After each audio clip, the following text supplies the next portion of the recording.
So alright, I've been dancing around this thing for a while now. I just want to get this done. I'm gonna try to do it in one take, and this is about a game called Farever. Yeah, this review is for Farever. It's a game by Shiro Games, a French company that I don't know any of their games, but they did make June Sand Wars, and I understand. I think they have a cult following of other players from other games that they have. I think one of them was Northgard or something. I don't know. I don't know. I've never heard of any of their games, but for some reason here I am reviewing Forever, which somehow popped up in my YouTube. Got interested in it. Sometimes you do still get that multiplayer RPG itch, and yeah, that's what I did. Let's get down to it. Let's start with what this game is. Forever is an action-style MMORPG. It's very similar to Zelda. It's very similar to Genshin Impact. Games like those Withering Waves, minus the gacha mechanics and minus the good graphics. It's, if I'm being 100% real, it's kind of like a scuffed Genshin Impact. I mean, that's just graphic wise. This is an indie company, after all, a small team. But that's not to say that it's not a great game, but it's just not a AAA game. So if you're looking for graphics that are out of this world, more like New World, or more like, again, Genshin Impact, this is not the game for you, and I will save you some time and just get the hell out of my video. Thank you. Yeah, it's that kind of game. So there's lots of exploration, there's lots of open worldness, there's lots of verticality. Actually, you can go up tall floating islands and just glide down to random places, very Legend of Zelda again. So yeah, but that's the open world, and essentially it is what every other MMO RPG is. You grind, get some levels, go through dungeons, fight bosses, and then once you get to the max level cap, which is early access by the way, so once you get max level cap, you just grind for your gears so that you can do dungeons faster. Basically, that's the experience. But anyway, let's get down to combat. Combat for this game is actually pretty good. It has a lot of server issues. Well, it had a lot of server issues when it first came out, but that is understandable since it's early access and they maybe did not plan for this much strain on their servers. But from the short time that I played the game, I think it went pretty smooth near the end there.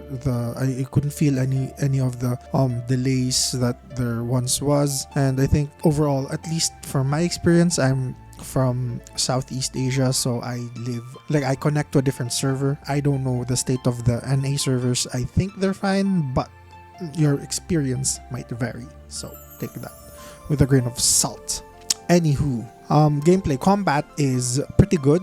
They do the standard thing where there's red marks on the floor, dodge. You have a combo that you can do. There's also a block button that's absolutely useless, and then you have skills on your keyboard, which I think honestly is bound pretty badly, but that's something I hope they can fix. Yeah, but it's executed pretty cleanly, and I think the best part about their open world and their combat system is honestly the way that you can pull mobs and just unleash hell at them, sort of something like what people used to do in Ragnarok Online, if you are as old as me and know that game.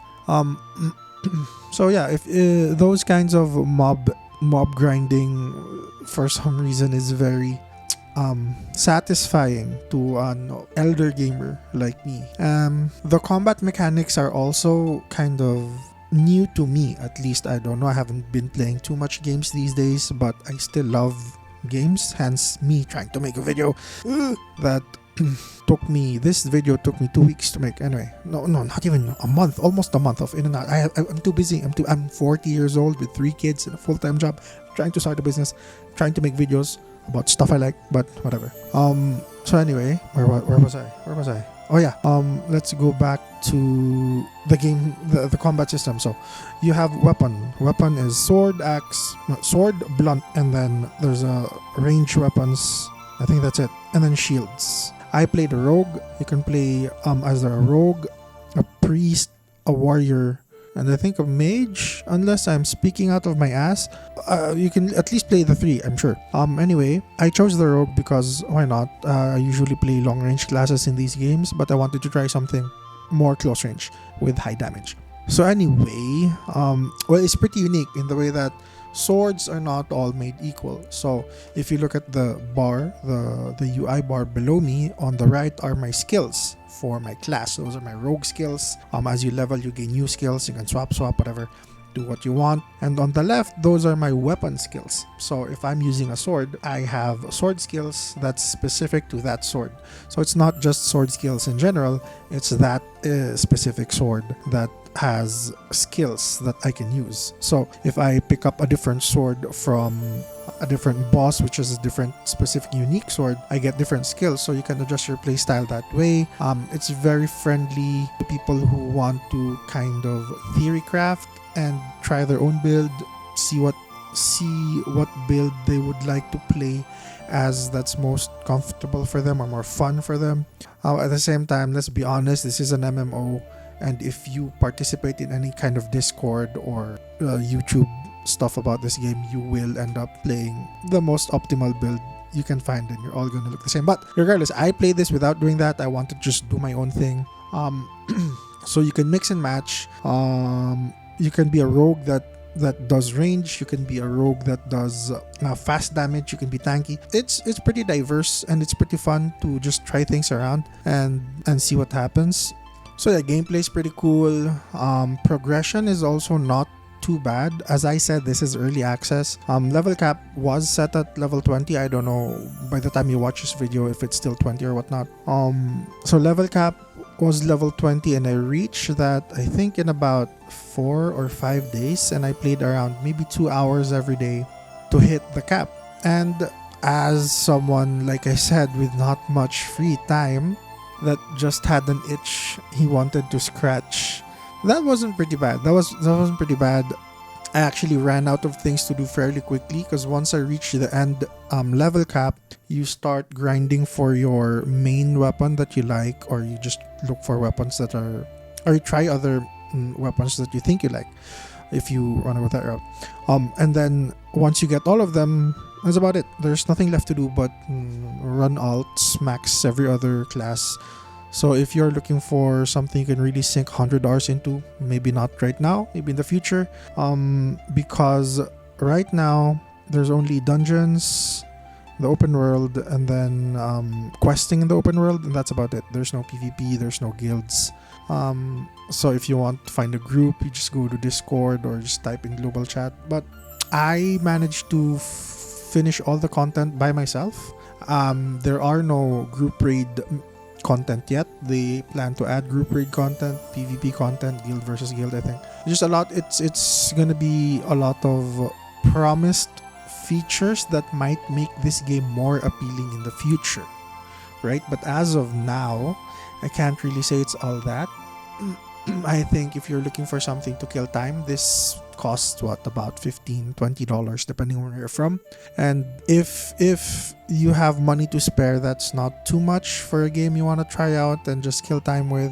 I will actually continue playing this game from time to time whenever they post huge updates. So it's not all bad. There was issues about duping, about servers, but they're all things that are early access related, and it's not really enough to break the game. So if you are looking for something to just kill time with and you don't have enough, or you don't have much free time on your hands like me, as we all have to live in the real world someday, Father Time is undefeated. This game is okay for that reason. I give it maybe like a 7 or 6 out of 10 just in overall the whole package. So like if you mix out the combat, the bosses are pretty good, the open world actually is also pretty good. If you mix up all that, I'll give it like a 6 or 7 out of 10. I'm not giving it a 10 just because I don't think it's that easy to get a 10 out of 10 game. The 10 out of 10 game I reviewed last was probably Expedition 33. I think that game was genre defying, at least in this generation. This one, not so much. If you just want to kill time, go ahead. And yeah, that's about it. Thank you for listening to my TED Talk. All of you screw off. Bye. See you in the next one.